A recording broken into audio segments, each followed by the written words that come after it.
안녕하세요. 굉장히 검소하신 부모님 아래에서 자란 40대 남자입니다. 저희 어머니도 알뜰하신 분이었지만 저희 아버지께선 특히 굉장히 검소한 분이었어요. 아버지는 옷을 하나 사면 그 옷을 기우고 기워 10년이고 20년이고 깨끗하게 빨아입던 분이었죠. 그런 아버지 아래에서 자란 시절이 썩 수월하진 않았습니다. 그래도 그런 아버지를 보고 자라며 제 안엔 어린 시절의 작은 불만과는 비교도 되지 않을 만큼 귀중한 가르침이 자리 잡게 됐습니다. 돈보다 더 중요한 건 세상에 아주 많다는 사실이죠. 그리고 그건 아버지뿐만 아니라 저희 가족에게 너무 소중한 존재였던 외할아버지의 가르침이기도 했고요.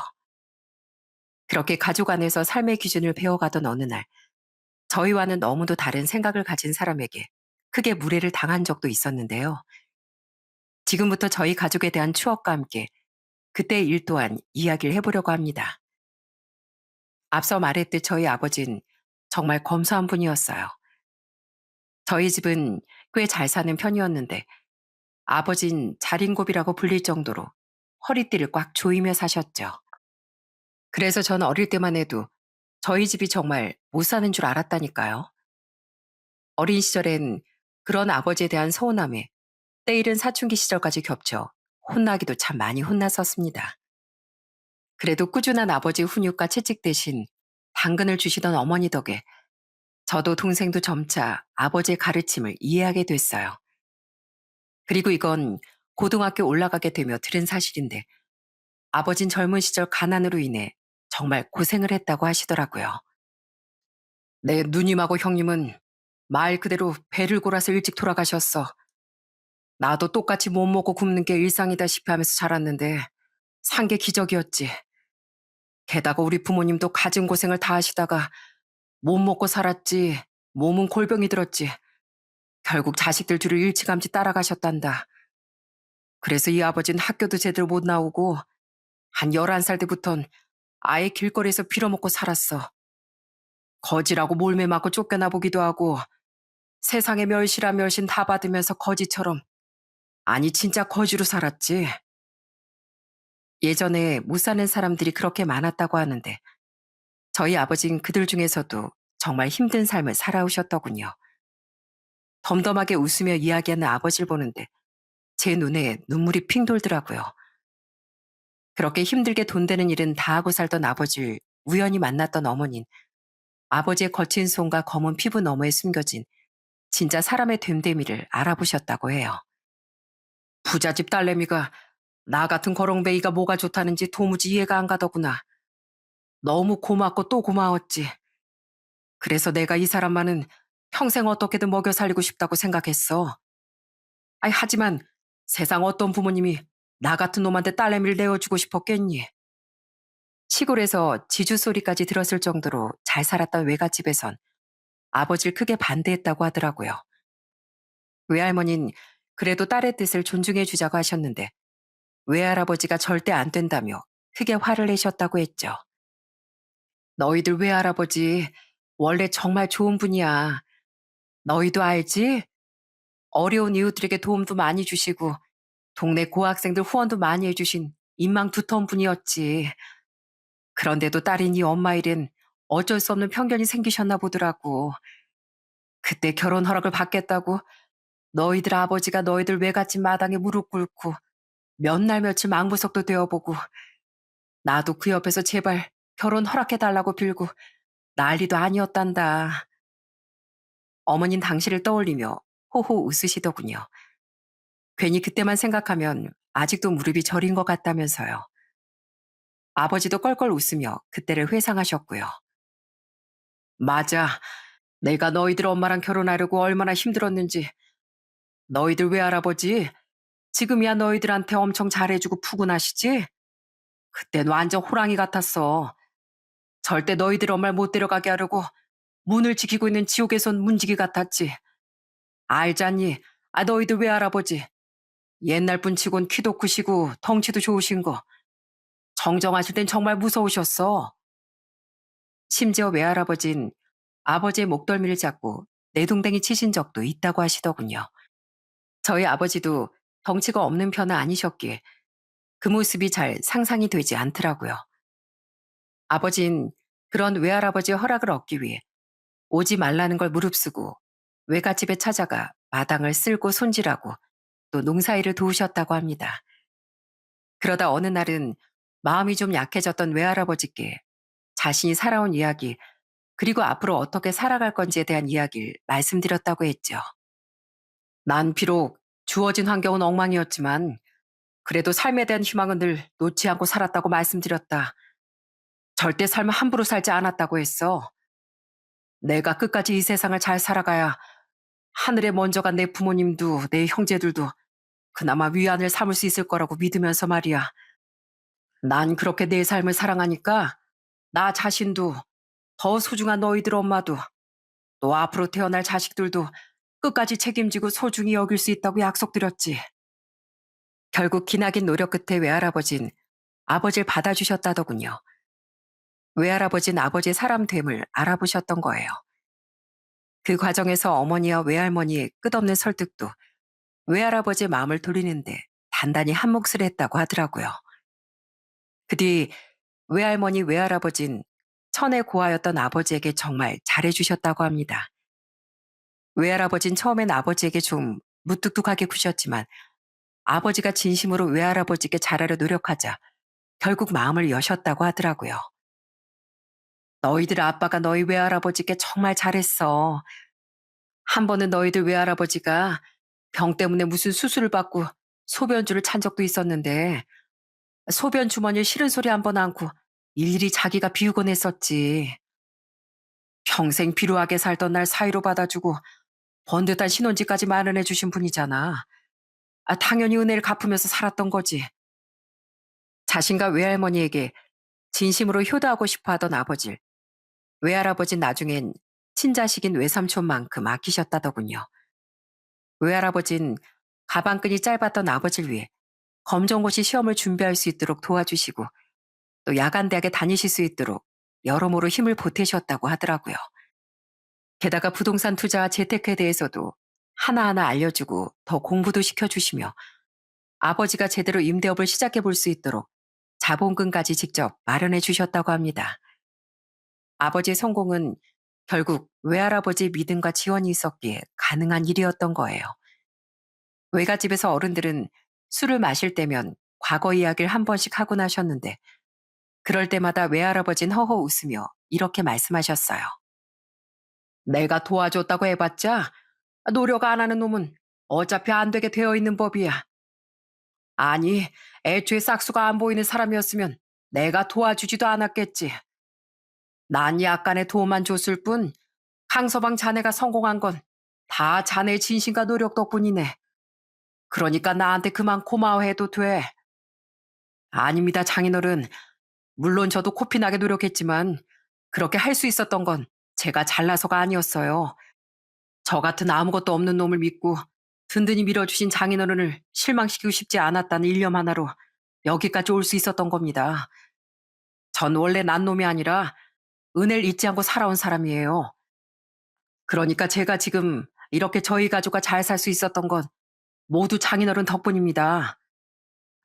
이 사람 말하는 거 보게 은혜를 잊지 않고 살아온 사람이라니 아주 멋진 말이야.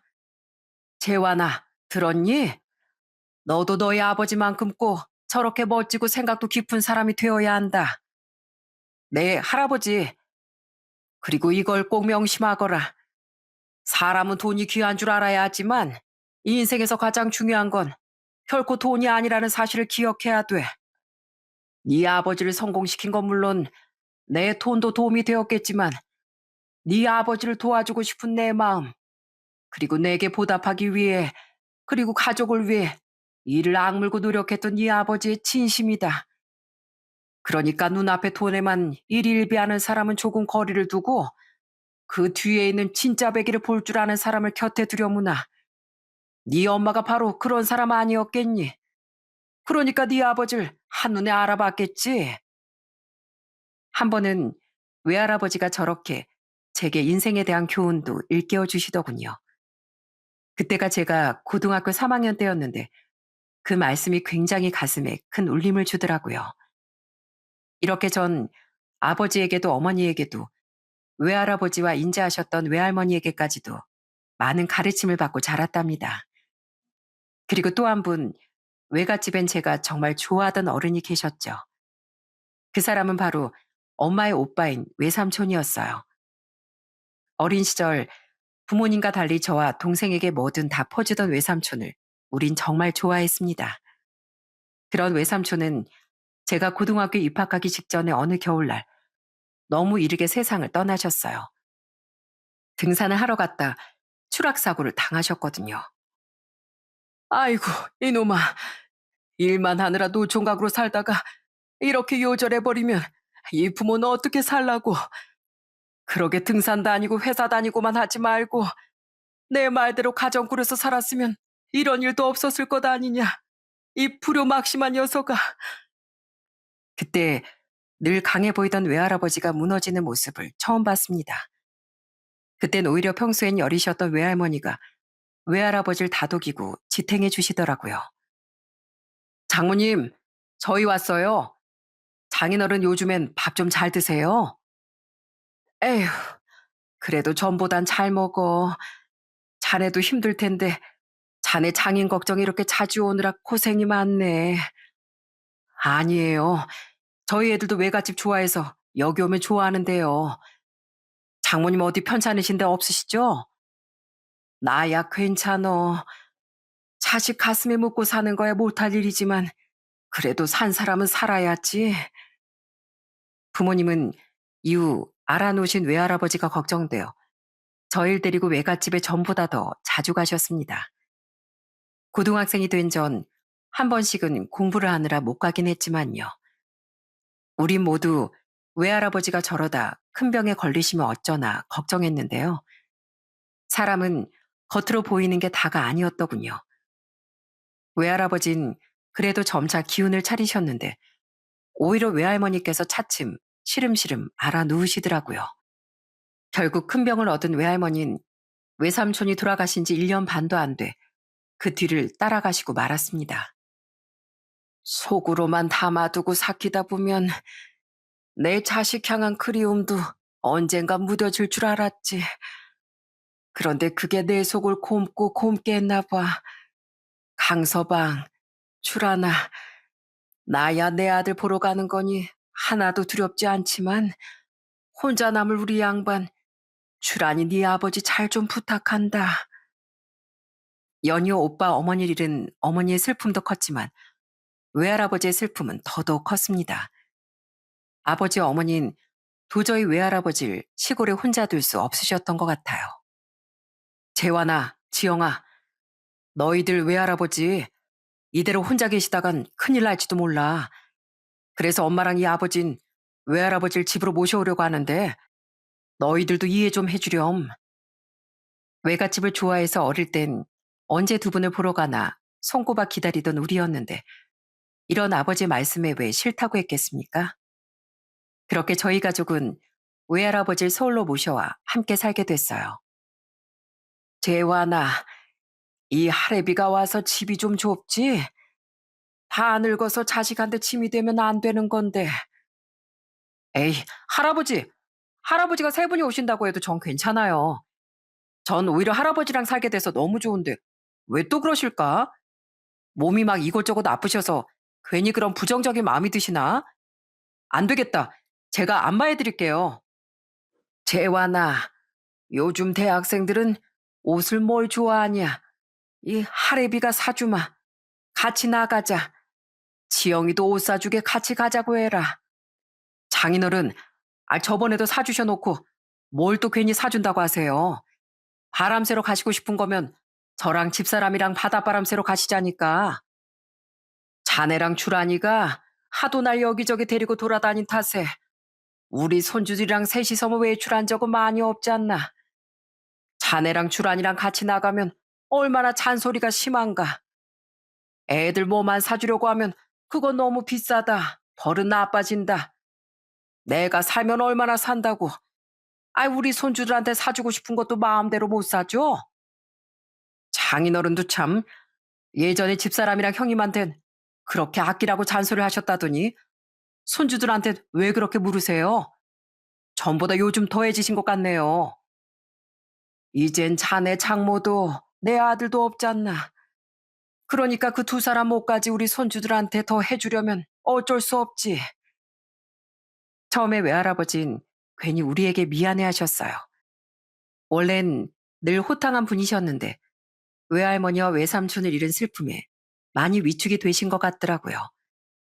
우리 가족은 그런 외할아버지를 위해 여기저기 놀러 다니기도 하고 다 큰 전 일부러 외할아버지 무릎에 누워 TV를 보는 애교를 부리기도 하며 외할아버지의 밝은 모습을 찾아드리기 위해 노력했어요.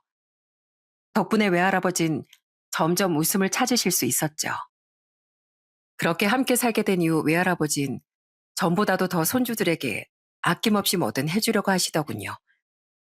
산책을 하러 나갔다 오실 때면 늘 우리를 줄여 분식이나 빵, 치킨 같은 걸 사오곤 하셨어요. 또 외할아버진 저와 동생의 대학 학비까지도 다 대주셨고요. 그런 외할아버진 제가 30대 초반 때 노안으로 세상을 떠나셨어요. 85세 연세예요. 돌아가시기 전 외할아버진 아버지의 손을 잡고 마지막 인사를 하셨습니다. 강서방, 왜 그렇게 서럽게 우나? 사람은 다 한 번은 갈 때가 오는 것을. 조금만 더 사계절이라도 더 우리 곁에 계셔주세요, 장인어른. 자꾸 왜 약한 소리를 하세요? 때가 된 걸 아는 게지. 사람 참, 날 아버지처럼 따르더니 진짜 나를 닮아가나. 왜 자네도 나이 들수록 그렇게 눈물이 많아져? 마음 아프게 시리. 강서방, 이번 생에 내 사이가 되어줘서 정말 고마웠네. 내가 살면서 가장 잘한 첫 번째 일은 내 자식들 낳았다는 거고, 두 번째는 자네를 받아줬었던 거야. 처음엔 그렇게 미웠던 자네가 둘도 없는 내 사위, 내 자식이 될 줄 누가 알았겠나. 나 없이도 씩씩하고 멋지게 잘 살게. 그리고 우리 딸, 우리 손주들 잘 부탁하네. 자꾸만 몸이 약해지던 외할아버지와의 시간이 얼마 남지 않은 것 같아. 당시 저와 동생도 회사가 끝나면 바로 집으로 달려오곤 했습니다. 그렇게 우리 가족 모두 외할아버지의 삶을 어떻게든 붙잡아 보려고 노력했지만 결국 외할아버지를 보내드려야 했죠. 그 뒤 외할아버지의 재산은 전부 저희 부모님이 물려받게 됐어요. 그리고 부모님은 상의 끝에 외할아버지가 물려주신 재산의 일부를 환경이 어려운 청소년들을 위한 단체에 기부하시더라고요. 일부라고 해도 입이 떡 벌어질 만한 액수였기에 저와 동생은 부모님이 정말 자랑스럽고 존경스러웠답니다. 있는 사람이 더 가지고 있는 것보단 없는 사람들을 조금이라도 잘 사게 해주는 편이 이롭지. 인품이 훌륭하셨던 너희들 할아버지도 분명 잘했다고 칭찬해 주셨을 거야. 외할아버지가 돌아가신 뒤 부모님 중 특히 아버진 오래도록 슬픔에서 벗어나질 못하셨어요. 물론 어머니도 많이 힘들어하셨지만 아버지가 정말 한동안 기운마저 차리지 못하셨죠. 어찌나 상심이 크셨으면 아버진 음식조차 잘 소화하지 못하고 다 개원하실 때도 있었죠. 아버지, 이제 그만 기운 좀 차리세요. 할아버지가 속상해서 하늘로 제대로 가지도 못하시겠네요. 그래, 그래야지. 너희 할아버지가 마음이 얼마나 따뜻한 분이신데 내가 속상하게 해드리면 안 되지. 그런데 어쩌냐. 네 외할아버지가 너무도 보고 싶구나.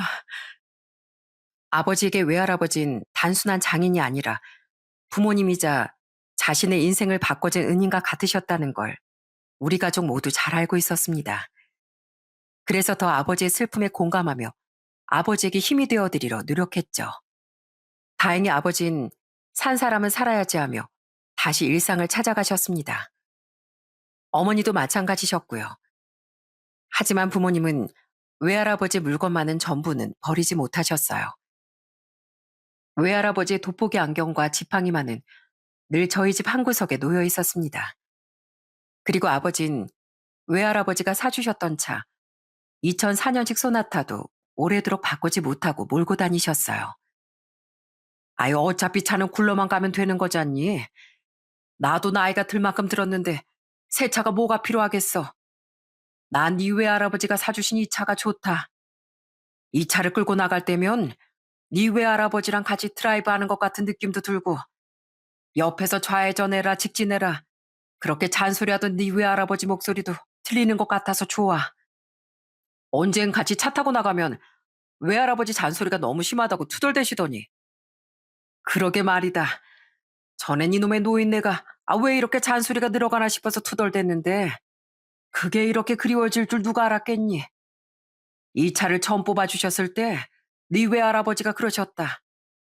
우리 사위 아낀다고 헌차만 타고 다니는 거 보기 싫었다고. 우리 사위 기는 내가 살려줘야지 하며 웃으시는데 그 마음이 어찌나 고맙고 눈물이 나던지. 다시 그때로 돌아갈 수만 있다면 뭐든 다 할 수 있을 것 같구나. 사람 인연이라는 것이 피가 섞인 가족도 아닌데 저렇게 깊어질 수도 있는 거구나 하는 생각이 새삼 들더라고요. 그런 아버지를 보며 저도 언젠가 결혼하게 되면 저렇게 소중한 처가 식구들을 만날 수 있을까 하는 생각을 전 오래도록 가지고 살았었습니다. 하지만 중요한 건 처가 식구들보다 평생 제 짝이들 아내 아니었겠어요? 저는 꽤 오래도록 이 사람이다 싶은 사람이 없어 30대 초반 이후엔 연애도 쉽게 시작하지 않았어요. 그러다 제 나이 36에 드디어 내 짝이다 싶은 사람과 연애를 시작할 수 있었죠. 저는 선행을 평생 가까이 하시던 부모님과 외할아버지, 외할머니 영향을 받아 직장 생활을 하면서부턴 봉사활동을 꾸준히 다녔었는데요. 여자친구는 봉사활동을 하던 단체에서 만난 사람이었어요. 첫눈에 반했던 건 아니지만 한 2년 동안 지켜보니 사람이 정말 따뜻하고 좋은 사람 같더라고요. 그런데 그런 저와 같은 마음이었는지 여자친구가 제게 먼저 데이트 신청을 해준 거 있죠? 선영이 네 주변엔 나보다 능력 좋고 더 멋진 사람도 많을 것 같은데 왜 내가 좋았어? 그렇게 연애를 시작하고 알게 된 사실인데 여자친구는 저보다 직업이 훨씬 좋은 사람이었어요. 저는 사람들에게 말해도 잘 모르는 평범한 일반 기업을 다니고 있었는데요. 여자친구 명문대 출신에 우리나라에서 세 손가락 안에 꼽히는 대기업을 다니고 있더라고요. 그런데도 한 번도 으스대는 일 없이 여자친구는 늘 겸손했습니다. 저는 저 스스로에게 늘 당당했지만 친구들이 하도 여자친구가 아깝다는 말을 농담처럼 해대기에 저렇게 물은 적이 있었거든요. 그때 제 여자친구는 웃으며 이렇게 대답하더군요. 너무 멋진 사람이 내 눈앞에 있었는데 어떻게 다른 사람이 눈에 들어왔겠어. 능력? 돈 많이 번다고 다 행복해지는 건 아니잖아. 물론 살아가는데 돈도 중요하지. 근데 진짜 얻기 힘든 건 바른 생각과 따뜻한 마음이야. 자기 자신을 소중히 여기고 삶을 바르게 바라볼 줄 아는 사람이 다른 사람들을 도울 수 있는 거지. 내가 보기에 나보다 재환 씨가 훨씬 드물고 멋진 사람이야. 난 그런 재환 씨를 놓치고 싶지 않아서 용기 낸 운 좋은 사람이고, 그때 제가 정말 놓치면 안 되는 사람을 만났다 싶더군요. 삶에 대한 가치관이 맞는 사람을 만난다는 건 쉽지 않은 일이었으니까요. 연애하는 내내 여자친구는 자신과 절 사회적으로 비교하지도 않고 재환 씨는 이런 부분이 참 좋다, 이런 부분이 멋있다 하며 늘 절 칭찬해 주곤 했습니다. 그런 여자친구와 함께 있으면 제가 갈수록 더 좋은 사람인 것처럼 느껴지더라고요. 그런 여자친구와 저는 1년 8개월의 연애 끝에 결혼을 약속하고 양가 인사를 드리게 됐습니다. 어서 와라. 네가 선영이구나. 우리 재환이가 사진으로 몇 번 보여줬는데 실제로도 우리가 널 얼마나 만나보고 싶었는지 몰라. 어서 들어오거라. 아휴, 당신 호들갑은 이해하렴 선영아. 이 양반이 드디어 자기도 며느리 생긴다면서 어찌나 기대가 컸는지 몰라. 재환이가 워낙 네 칭찬을 많이 해놔서 더 말이야.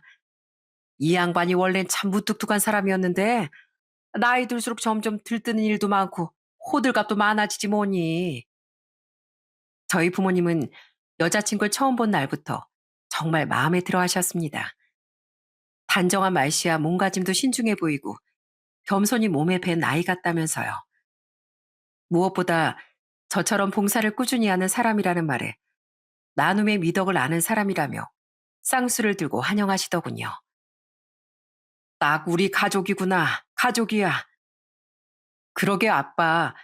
오빠 새언니 될 뿐 왠지 나랑 생김새도 좀 닮은 것 같지 않아? 원래 가족이 될 사람은 묘하게 얼굴도 닮아 있다잖아. 난 벌써부터 언니 너무 좋아. 제가 좋아하는 사람을 가족도 마음에 들어 해주니 정말 뿌듯하더라고요.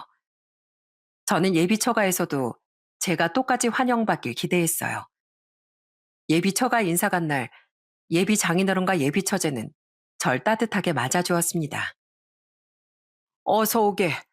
우리 아파트가 주차가 좀 복잡한데. 그래, 차는 잘 됐나? 네, 어렵지 않았습니다. 그 고약스런 주차장도 자네 환영해줬나 보네. 그래, 오느라 고생 많았네.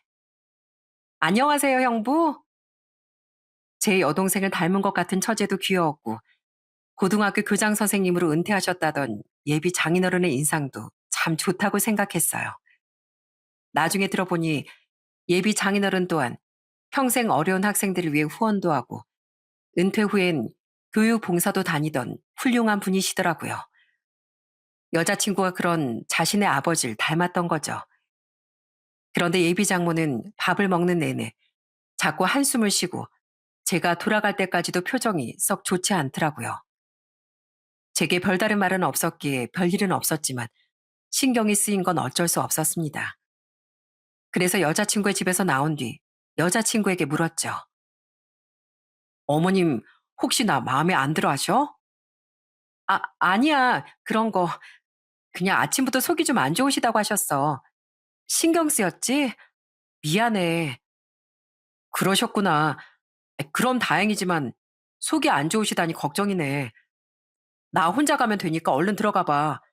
어머님 체하신 건 아닌지 잘 봐드리고.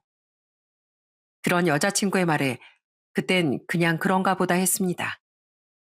다른 가족이 모두 좋은 사람들이었으니 예비 장모에 대해 딱히 불길함을 느끼지 못했거든요.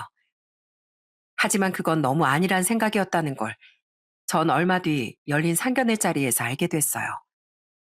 어머니, 길 찾는 건 괜찮으셨어요? 전 오는데 거리에 차가 많아서 좀 힘들었어요. 그날 전 아침 일찍 잠시 회사에 나가봐야 했기에 제 차를 타고 먼저 집에서 나왔습니다.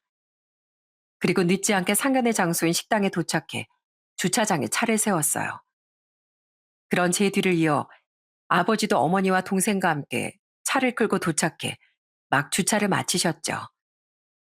그렇게 어머니와 동생이 차에서 내리고 아버지도 운전석에서 막 내리고 계실 무렵 뒤에서 여자친구의 목소리가 들리더군요. 재환 씨, 어머님, 아버님 안녕하세요. 아가씨도 잘 지냈어요? 마침 여자친구네도 이제 막 도착해서 주차를 했었나 보더라고요. 여자친구는 예비 처가 식구들과 함께 우리에게 다가와 반갑게 인사를 했고요. 예비 처제와 제 동생도 어색하게 인사를 했고 예비 장인어른은 저희 부모님과 악수를 하며 반가운 첫인사를 나누셨죠. 안녕하십니까? 주차장에서 이렇게 먼저 뵙게 되네요. 정말 풍채가 좋으십니다. 전 선영이의 아빠 되는 사람이고 이쪽은 제 아내, 여긴 저희 작은 딸입니다. 반갑습니다. 교육자셨다니 인상이 너무 좋으신데요. 전 재환이 애비입니다. 여긴 저희 집사람, 이 아인 둘이 둘째고요. 오시느라 정말 고생 많으셨습니다. 아닙니다. 사돈들께서 고생하셨죠. 반갑습니다, 사부인. 자, 어서 들어가시죠. 그렇게 화기애애한 분위기 속에서 저는 분명 들었습니다. 처음 만났을 때보다 훨씬 떨떠름한 표정으로 저희 아버지 20년 된 차를 훑어본 예비 장모 입에서 경멸스럽게 흘러나온 말을요. 차가 저게 뭐야, 쪽팔리게. 딱 봐도 집안 수준 알만하네. 너무 놀라 전 예비 장모를 딱 쳐다봤는데요. 예비 장모는 제가 못 들은 줄 알았는지 콧방귀를 끼며 가버리더라고요. 딱 감이 오더라고요. 제가 처음 인사를 갔던 날도 예비 장모는 속이 안 좋았던 게 아니라 여자친구보다 직업이 좋지 않은 절 마음에 안 들어 했던 거예요. 그런 조건을 보는 사람이었으니 저희 아버지 차를 보자마자 경멸에 차서 저런 말을 하지 않았겠어요? 그리고 뒤를 돌아보니 저희 가족도 그 말을 들은 것 같더라고요. 먼저 안으로 들어간 예비 장인어른과 처제, 여자친구만이 그 말을 듣지 못했던 거죠. 어려운 자리니까 우선 들어가거라. 들어가서 한번 분위기를 보자. 그래, 네 아버지 말대로 해. 동생은 기가 찬 표정이었고 부모님의 표정 역시 딱딱하게 굳으셨더군요. 순간 이걸 들어가야 하나 망설이는데 아버지께서 우선 저를 식당 안으로 떠미시더군요. 그래서 저와 저희 가족은 우선 예약된 룸으로 들어가 상견례를 시작하게 됐습니다. 저희 부모님은 아무 일도 없었던 척 우선 예비 장인어른과 덕담을 나누셨고요. 예비 장모는 음식을 깨작깨작하며 물만 마시고 있었죠. 그러더니 자리가 어느 정도 무르익었을 때부터 슬슬 시비를 걸기 시작하더라고요. 그 차를 보니까 엄청 오래돼 보이던데 그런 차는 위험하지 않나요? 아직 잘 굴러갑니다. 물건도 사람도 오래될수록 소중히 여기는 성격이라 잘 관리하면서 타고 있고요. 소중히 여겨요? 그냥 차를 바꿀 형편이 안 되시는 건 아니고요. 당신 지금 그게 무슨 무례한 소리야? 예비 장모는 아버지를 향해 비꼬듯 저런 말을 던지더라고요. 당황한 예비 장인어른이 황급히 말을 막았지만 예비 장모는 더 비아냥대듯 말했죠. 아니 입은 삐뚤어져도 말은 바로 하라고 했잖아. 아 그래서 그냥 바로 잡아들인 거지 뭐. 안사돈께선 혹시 저희 아들이 마음에 안 드시는 건가요? 왜요? 제가 그래 보이나요? 아니 뭐 솔직히 당연한 거 아닌가? 제가 우리 딸을 얼마나 열심히 공부시키고 대기업 직원까지 만들었는데 재환이 보세요. 대학도 서울에 있게 했다지만 고만고만한 데 나왔지. 아 직장도 우리 딸에 비하면 한참 모자라지. 그래서 솔직히 처음엔 반대했는데 그래도 선영이가 좋다길래 여기까지 나온 거예요. 선영이 착하고 능력도 좋은 멋진 아이죠. 압니다. 그런데 선영이 어머니, 저희 재환이가 비록 선영이보다 다니는 회사는 좀 작을지라도 자기 인생 정말 열심히 살아가는 애입니다. 어디에 나가도 바르고 올곧게 살아갈 수 있도록 제가 잘 가르쳤거든요.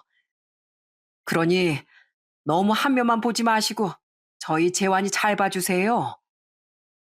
예비 장모의 무례한 말에도 아버진 끝까지 예의를 갖추셨습니다. 저희 어머니도 굳은 표정으로 남아 아버지의 말씀을 지지하시는 듯 했죠. 하지만 예비 장모는 굴하지 않고 더더욱 신뢰를 범하더라고요. 말이 안 통하는 분은 아닌 것 같은데 기왕 얘기가 나온 거 좀 들어보세요. 이 결혼은 우리 선영이한테 너무 손해 아닌가요? 아, 두 분께서도 자식이 있으니 역지사질 해보세요. 가장 중요한 건 서로 좋다는 아이들 마음 아니겠습니까? 저흰 저희 아들이 어디 내놔도 부족하지 않다고 생각하지만 선영이 어머니 말씀도 이해합니다. 솔직히 저희 장인어른도 젊은 시절엔 별 볼 일 없던 절 많이 반대하셨거든요. 그래서 더더욱 이해합니다. 하지만 첫인상이 다가 아니듯 저희 아들도 겪어보시면 좋은 아이인 걸 아실 수 있을 거예요. 참나, 대기업 다니는 며느리 엄청 붙잡고 싶으신가 보네. 저는요, 집안도 별로지 능력도 없지. 전 그런 재환이가 좋다는 제 딸도 이 결혼 찬성이란 제 남편도 이해가 안 가요. 왜 손해보는 장사를 하려는 건지 말이에요. 막말로 우리 선영이 같은 애 데리고 가면서 집값 보태줄 능력은 좀 되세요? 그래, 결혼 자금 어느 정도 보태주실 수 있는데요. 아까 차 상태를 보아하니까 돈 100만 원도 어려우실 것 같던데. 엄마, 제발 그만 좀 하세요. 결혼은 우리 힘으로 시작하기로 했고 저는 재환 씨가 하다못해 막노동을 하는 사람이어도 괜찮다고 몇 번을 말씀드려요. 어머님, 아버님, 정말 죄송합니다. 재환 씨, 정말 미안해. 당신 진짜 여기까지 와서 집안 망신을 시켜야겠어? 지금 돈이 중요해? 사람 됨됨이가 먼저지. 그리고 차라리 말을 하려면 나중에 하지. 이 어려운 자리에서 이게 무슨 무례야. 두 분께 너무 죄송합니다. 제왕군, 정말 미안하네. 저희 아버지도 과거 반대를 당했던 경험이 있으셨으니 최대한 예비 장모의 입장을 이해하며 분위기를 좋게 풀어나가려고 하신 겁니다. 하지만 끝까지 예비 장모는 선을 넘었고 여자친구와 예비 장인어른 그리고 처제는 미안해서 어쩔 줄 몰라 했어요. 그리고 결국 인내심이 바닥난 아버진 묵직하게 자신의 정체를 밝히셨죠. 돈 100만 원이요? 100만 원이 아니라 서울에 있는 번듯한 아파트도 한 채 해줄 수 있습니다. 애들이 자기들 힘으로 시작한다고 하니 그냥 내버려 두긴 했지만요. 제 차요? 멀쩡한 차를 돈이 있다고 꼭 바꿔야 합니까? 원래 부자들은 오히려 검소한 법입니다. 부자요? 아파트요? 서울 아파트가 최소 얼마인지 모르나? 부자가 20년 된 소나타는 무슨 꼴의 자존심은 뭐 얼마나 대단한 부자신데요? 꼴에 미천하지만 건물 2채 정도는 가지고 있습니다. 제가 부동산 투자랑 임대업을 하는 사람이거든요. 그리고 하나 바로잡자면 우리 재환이 결코 능력 부족한 애 아닙니다.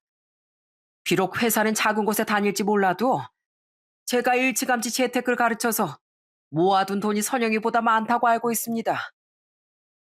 뭐요? 건물? 재테크요? 네, 그렇습니다. 저희 아버진 서울의 꽤 노른자 땅에 건물을 2채 가지고 계셨어요. 예비 처가 식구들도 여자친구도 모두 놀란 표정이었죠.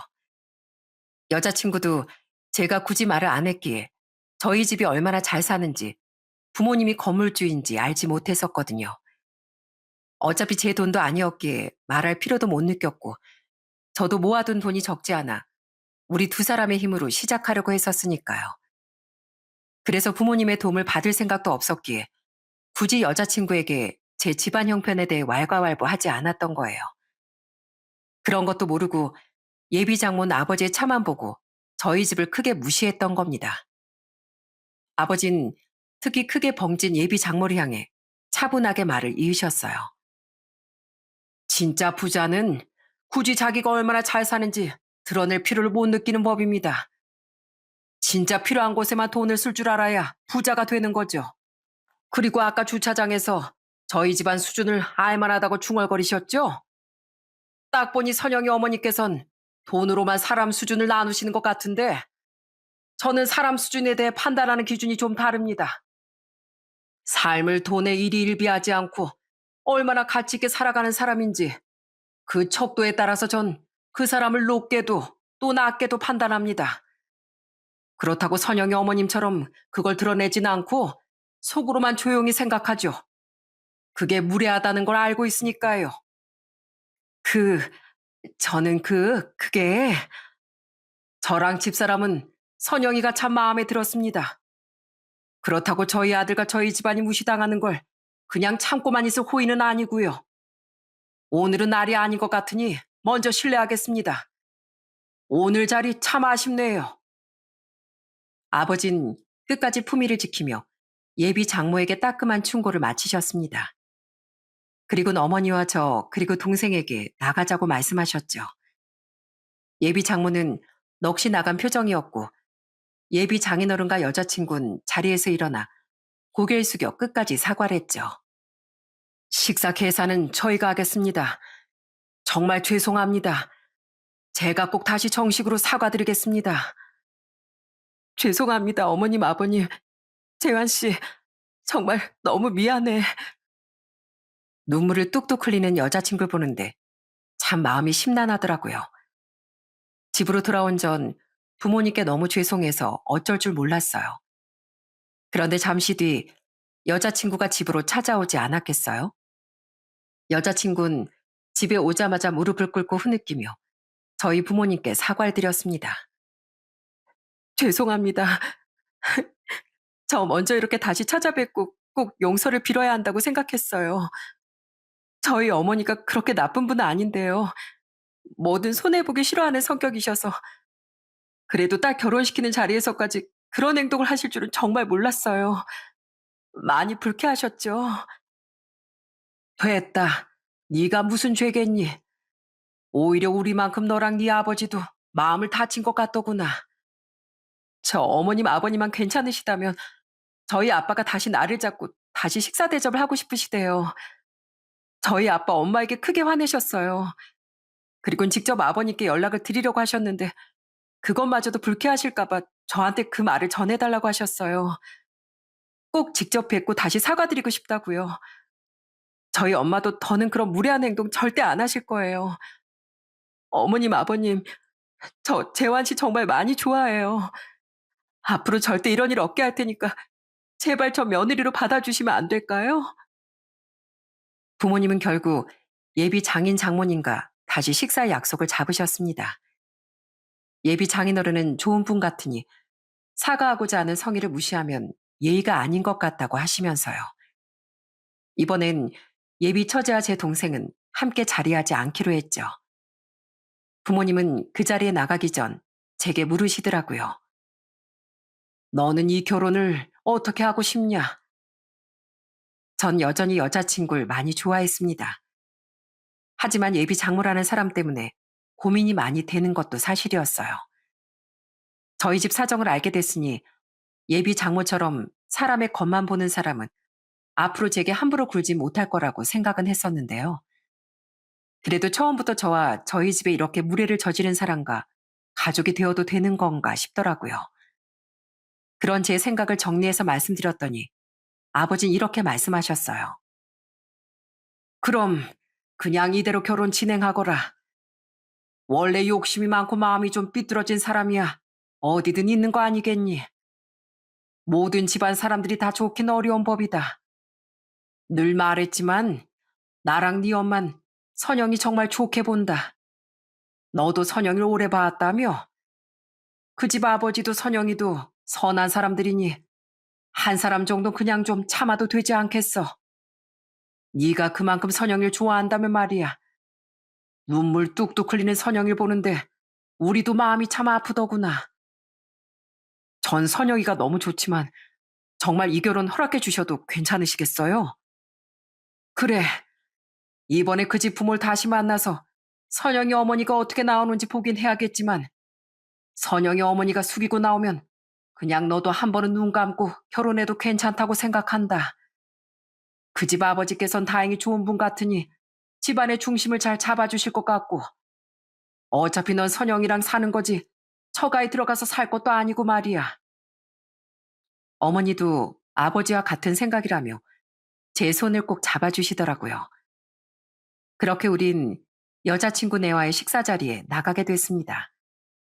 그리고 그때 예비 장모는 고개를 차마 들지도 못하고 연신 사과를 하시더라고요. 제가 원래 시야가 좀 좁습니다. 뭐에 꽂히면 주위가 잘 보이지도 않고요. 제가 저희 딸이 고생하지 않았으면 하는 마음에 커도 너무 큰 실례를 했습니다. 정말 죄송합니다. 그래도 저희 딸은 저와 다르게 정말 순하고 착한 아이예요. 한 번만 용서해 주시면 절대 그 마음 잊지 않겠습니다. 재환이 아버님, 어머님, 집안 단속 제대로 못한 사람으로서 이런 말씀 드리기 정말 죄송하지만 저희 선영인 정말 착한 아이입니다. 제가 앞으로 저희 집사람은 잘 단속시킬 테니까 부디 저희 선영일 며느리로 받아주시면 안 되겠습니까? 저는 조건 같은 건 처음부터 생각도 않고 재환일 마음에 들어 했습니다. 결코 속물적인 마음에서 이러는 게 아니라 저도 재환이가 참 마음에 들고 무엇보다 선영이가 재환이를 너무 좋아합니다. 제발 부탁드립니다. 그리고 정말 죄송했습니다. 여자친구를 여전히 며느리로 삼을 생각이셨던 부모님과 제 마음을 모른 채 예비 장인 장모님은 계속 사과를 하시더라고요. 그건 그 옆에 있던 제 여자친구도 마찬가지였고요. 그때 저희 아버진 이렇게 말씀하셨어요. 이렇게 사과도 정식으로 다시 해주셨으니 저랑 한 사람은 애들 결혼에 대해 왈가왈부하진 않을 생각입니다. 누차 말씀드렸듯 저희도 선영이를 정말 예뻐하니까요. 그러니 이상 양가가 서로 불편해질 일은 없었으면 좋겠습니다. 이렇게 사과해 주셔서 감사합니다. 나중에 말씀하시길 그때 아버진 일부러 예비 장모에게 앞으로 그러지 말라느니 하는 말은 하지 않으셨다고 해요. 제 장모가 될 뿐이니 굳이 그런 말을 보태서 저와의 관계를 더 껄끄럽게 만들고 싶지 않으셨다네요. 재한 씨, 정말 고마워.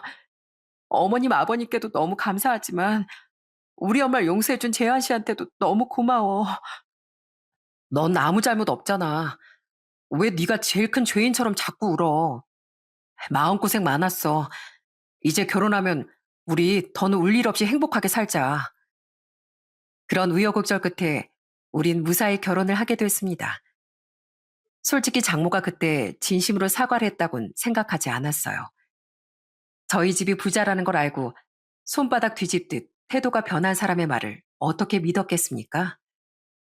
그래도 아버지와 어머니의 대인배 같은 마음과 장인어른과 아내의 진심 어린 사과가 그런 좋은 결과를 만들어냈다고 생각해요. 그렇게 결혼한 지 아직 1년도 채 지나지 않았는데요. 저는 장인어른과 처제에겐 잘하고 있지만 여전히 장모에겐 거리를 두고 있답니다. 반면 장모는 계속 제 눈치를 보며 저와 친해지려고 시도를 하는 것 같아요. 자네 아직도 나 미워하나? 어? 다 지난 일인데 이제 마음 좀 풀지. 맨날 자네 장인한테만 잘 지내시니 어쩌냐 안부 전화하고 나 좀 서운하네. 장모는 은근하게 제게 팔짱도 끼는 등 어딜 놀러 가자는 등 제게 잘 보이려고 노력하시더라고요. 겪어보니까 장모가 그렇게 나쁜 사람이 아닌 것 같긴 했습니다. 하지만 뭐든 너무 피해를 보지 않으려 하고 밖에 나가서 민폐를 끼치는 모습도 보여 여전히 가까이 하기엔 마음의 벽이 허물어지지 않는 것도 사실이에요. 자기가 좀 손해볼 것 같으면 바로 내쳐버릴 것 같은 사람이었으니까요.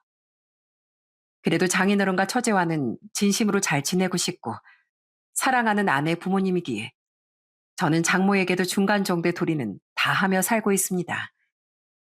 장모와 앞으로 어떤 우여곡절을 겪으며 결혼 생활을 해나갈지 모르겠어요. 그래도 현명하신 장인어른과 다행히 그런 장인어른을 닮은 아내와 처제가 있으니 저는 이 결혼 생활을 잘 해나갈 수 있을 거라고 생각해요. 그리고 언젠간 제 마음이 장모에게도 더 많이 열릴 수 있는 날이 왔으면 좋겠습니다. 아이고, 집이 왜 이렇게 환해 보이나 했더니만 우리 며느리가 와 있었구나. 아버지, 저도 왔어요. 저도 좀 반겨주세요. 아내는 결혼 전 일을 여전히 죄송해하며 저희 부모님께 정말 잘해주고 있어요. 그 덕에 저희 부모님, 특히 제 동생에게도 그 정도는 아니었던 저희 아버진 제 아내만 보면 얼굴에 꽃이 피신답니다. 아버진 제 아내와 언젠가 집에 들어올 사위에게 저희 외할아버지와 같은 좋은 부모가 되어주는 게 인생의 마지막 목표라고 말씀하곤 하세요. 외할아버지께 받은 은혜를 그렇게 내리갚음하는 것이 도리라면서요. 그런 아버지의 모습을 보며 저도 늘 다짐하게 됩니다. 장모와는 아직 서먹서먹하지만 장인어른간 꼭 서로 마음이 통하는 멋진 장인과 사이가 되고 싶다고 말입니다. 여러분, 저는 세상을 잘 살아가려면 무엇보다 가치 있는 것들로 자신의 내면을 꽉 채워야 한다고 생각해요. 세상을 살아가는 건강한 가치관, 그 가치관으로 진국인 사람을 가려내는 안목, 또 베풀 줄 아는 최소한의 선의 등으로 말이죠. 이런 것들이야말로 우리를 지켜주는 진짜 힘이 아닐까 싶네요. 반면 내면이 아닌 겉을 치장하는 데만 시간을 소비하고 타인을 대할 때도 내면이 아닌 겉으로만 판단하는 사람은 이 다사다난한 세상 속에서 중심을 잃기 너무 쉬운 것 같습니다. 겉을 치장하고 있는 돈이나 물건들이야 언제든 사라질 수 있는 것들이니 세상의 풍파 속에서 그 사람을 견고하게 지지해주지 못할 테니까요. 그래서 물론 돈도 중요하지만 세상을 살아감에 있어 가장 중요한 건 내면을 먼저 채워야 하는 일인 것 같습니다. 내면이 단단한 사람은 결국 삶의 어떤 바람에도 흔들리지 않고 자기 자리를 지켜낼 수 있으니 말이죠. 그러니 여러분께서도 한 번쯤은 자신의 내면이 얼마만큼 가치 있는 것들로 채워져 있는지 떠올려 보시길 바랍니다. 저도 여러분처럼 지혜롭고 넉넉한 마음을 가진 인생 선배님들께 배워가며 앞으로 더 깊고 단단한 사람이 되기 위해 계속 노력할게요. 그럼 전 이만 여기서 제 사연을 마치겠습니다. 끝까지 들어주셔서 정말 감사합니다.